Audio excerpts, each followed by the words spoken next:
بسم اللہ الرحمن الرحیم۔ السلام علیکم۔ ثعلبہ پر افسوس، ثعلبہ پر افسوس، ثعلبہ پر افسوس۔ ثعلبہ بن حاتب انصاری نے رسول اللہ صلی اللہ علیہ وسلم سے کہا کہ آپ اللہ سے دعا فرمائیں کہ وہ مجھے مال بخشے۔ رسول اللہ صلی اللہ علیہ وسلم نے فرمایا، اے ثعلبہ تیرا برا ہو، تھوڑا مال بہتر ہے جس کا تو شکریہ ادا کر سکے بنسبت اس زیادہ مال کے جس کے شکریہ کی تجھ میں طاقت نہ ہو۔ دوسری بار اس نے پھر یہی کہا تو آن حضور صلی اللہ علیہ وسلم نے فرمایا، کیا تو اس پر راضی نہیں کہ اللہ کے نبی کے مثل ہو جائے کہ حسب ضرورت تجھے مال ملے؟ بس اس خدا کی قسم جس کے ہاتھ میں میری جان ہے، اگر میں چاہوں تو میرے ساتھ سونے چاندی کے پہاڑ چلیں، مگر میں پھر بھی ایسا نہیں چاہتا۔ اس نے کہا کہ اس خدا کی قسم جس نے آپ کو حق دے کر بھیجا، اگر آپ اللہ سے دعا فرمائیں اور وہ مجھ کو مال بخشے تو میں ہر حقدار کا حق ادا کروں گا۔ اس پر رسول اللہ صلی اللہ علیہ وسلم نے دعا فرمائی کہ اے اللہ ثعلبہ کو مال عطا کر۔ ابو امامہ رضی اللہ تعالیٰ عنہ نے کہا کہ ثعلبہ نے بھیڑ بکریاں لی تو وہ کیڑوں مکوڑوں کی طرح بڑھی اور مدینہ میں نہ سما سکیں۔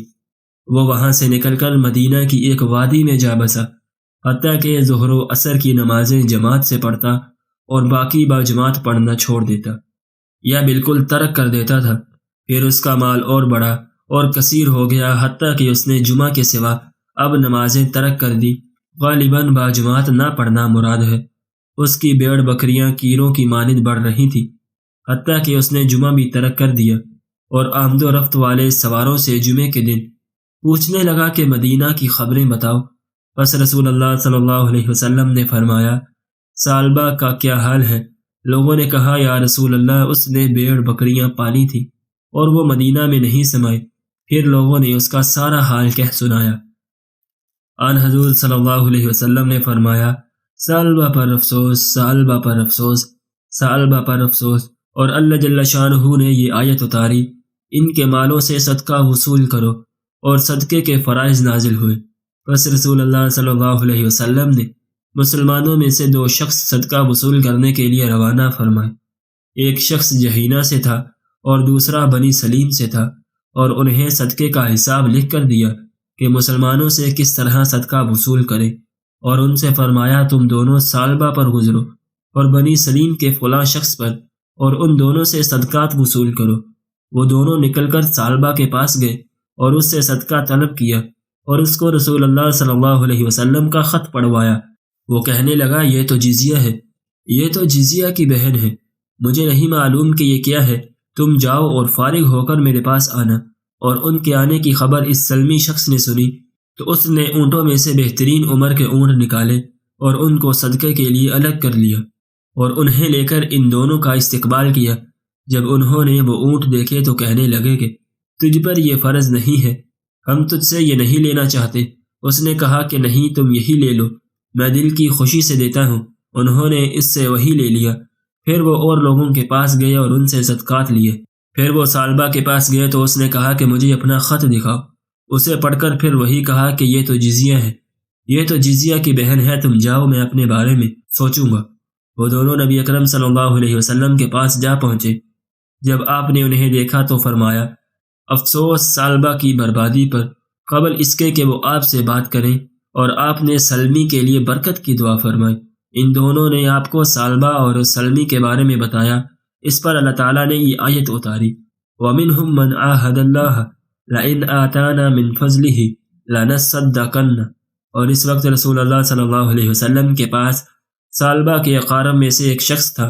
اس نے وہ سب کچھ سن لیا اور وہ ثعلبہ کے پاس گیا اور بولا، اے ثعلبہ تیرا برا ہو، اللہ نے تیرے متعلق فلاں آیت اتاری جس کا یہ اور یہ مضمون ہے۔ پس ثعلبہ نکلا حتیٰ کہ نبی کریم صلی اللہ علیہ وسلم کے پاس آیا اور آپ سے سوال کیا کہ اس کا صدقہ قبول کرے۔ حضور نے فرمایا، اللہ تعالیٰ نے مجھے تیرا صدقہ قبول کرنے سے روک دیا ہے۔ پس وہ اپنے سر پر مٹی ڈالنے لگا۔ آپ نے اس سے فرمایا، یہ تیرا ہی کیا درا ہے، میں نے تجھے حکم دیا تھا مگر تو نے میری بات نہ مانی۔ جب رسول اللہ صلی اللہ علیہ وسلم نے اس کا صدقہ قبول کرنے سے انکار فرمایا تو وہ اپنے مسکن پر واپس چلا گیا۔ پھر جناب رسول کی وفات واقع ہو گئی اور آپ نے اس سے کچھ بھی قبول نہ فرمایا تھا۔ پھر وہ حضرت ابوبکر صدیق رضی اللہ تعالیٰ عنہ کے پاس گیا۔ اس وقت وہ خلیفہ تھے۔ اس نے کہا کہ آپ کو رسول صلی اللہ علیہ وسلم کے ہاں میرا درجہ معلوم ہے اور انصار میں میرا مقام بھی جانتے ہیں، تو میرا صدقہ قبول فرمائیے۔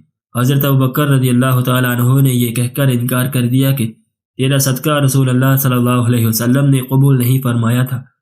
پھر ابوبکر کی وفات کے بعد عمر رضی اللہ تعالیٰ عنہ خلیفہ ہوئے تو ثعلبہ آپ کے پاس گیا اور کہا، اے امیر المومنین، میرا صدقہ قبول فرمائیے۔ انہوں نے فرمایا کہ تیرا صدقہ نہ تو رسول اللہ صلی اللہ علیہ وسلم نے قبول فرمایا تھا، نہ حضرت ابوبکر رضی اللہ تعالیٰ عنہ نے، میں تیرا صدقہ کیسے قبول کر لوں؟ حضرت عمر نے اپنی وفات تک اس کا صدقہ قبول نہ فرمایا۔ پھر جب عثمان رضی اللہ تعالیٰ عنہ خلیفہ ہوئے تو ثعلبہ آپ کے پاس گیا اور کہا، میرا صدقہ قبول فرمائیے۔ انہوں نے فرمایا، اسے رسول اللہ صلی اللہ علیہ وسلم نے قبول نہ فرمایا۔